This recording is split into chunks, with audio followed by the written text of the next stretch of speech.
Assalamualaikum warahmatullahi taala wabarakatuh. Alhamdulillah, ito na po yung wiring na nilalagay natin.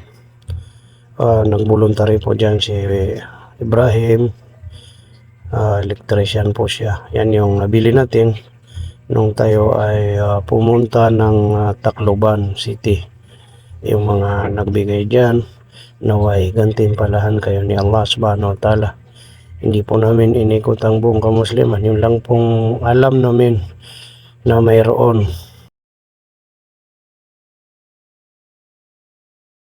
Alam naman natin kung basta Tagalite o sino ang nasa Tacloban ay may magagandang puso.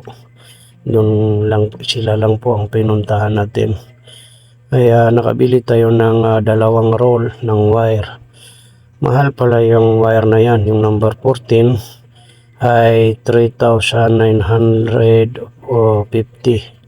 at yung number 12 ay 4,950.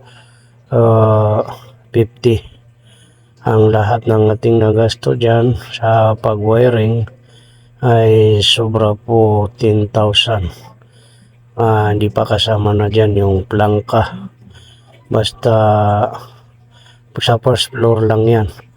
Kung wiringan natin yun, parte doon sa ground floor at doon sa may third floor, ay gagastos tayo dyan ng mga mahigit sobra 30,000. Kaya alam niyo po, mahal po yung pag-wiring, pero nag-voluntary po ang ating kapatid na si Ibrahim. Isa po siyang electrician. Napabilib po ako. Talagang hindi balik-balik yung trabaho niya. At alam niyo po, ang bawat pag ikaw ay nagpalagay sa electrician, bawat bulb po, bawat receptacle at yung saksakan niyan ay tag 350 po ang minimum ang bayad niyan. At doon sa may plangka ay 1,500 ang kanilang singil. Kung ating bibilangin yan ay 7 receptacle, 7 bulb, tapos 6 na saksakan. Kung ikwintayan ng tag 350 ay malaki po ang babayaran natin.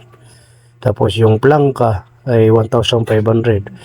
Sa first floor pa lang po yan. O paano kaya doon sa may ground floor at saka third floor.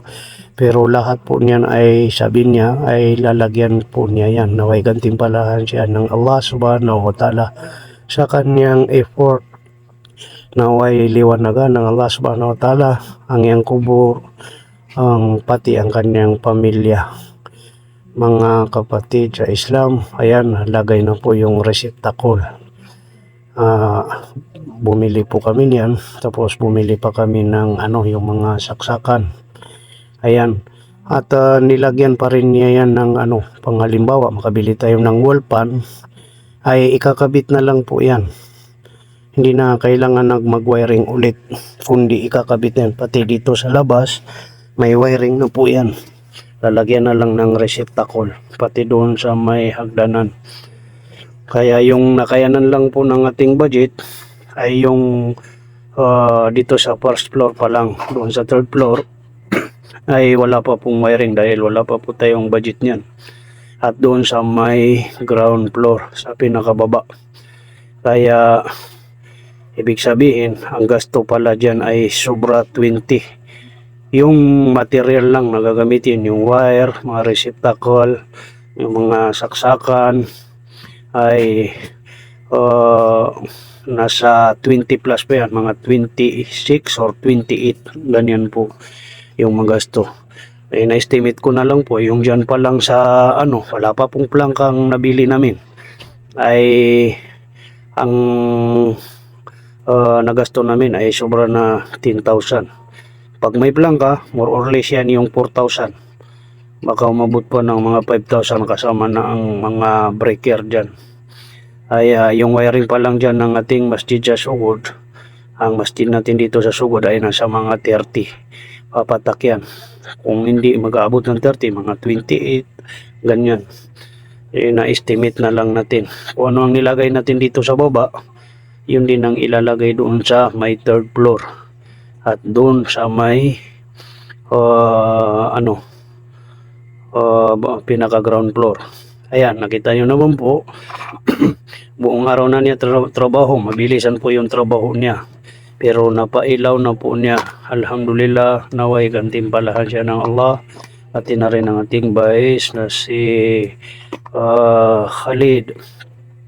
Vice natin dyan sa Sugod. Naway gantimpalahan kayo ng Allah sa inyong voluntary na pagtrabaho dito sa ating masjid. Alhamdulillah po. Yan, kaya nakailaw po yan dahil sumaksak po kami dyan. Temporary lang po yan. Dahil sinubukan na namin kung wala bang ground. Kaya yan, alhamdulillah po. May ilaw na po. Naway gantimpalahan kayo ng Allah. Lahat po ng nagsadaka nito. Mayroon ng window, yung arko, mayroon ng pintuan, at yung ilaw, pero totally hindi pa po yan tapos. Kaya alhamdulillah, naway gantimpalahan kayo ng Allah subhanahu wa ta'ala. Yung mga kapatid namin dyan sa Tacloban, wala pa, napakalaki pong pasasalamat namin sa inyong suporta dito sa Southern Leyte sa ating masjid. Assalamualaikum warahmatullahi wabarakatuh.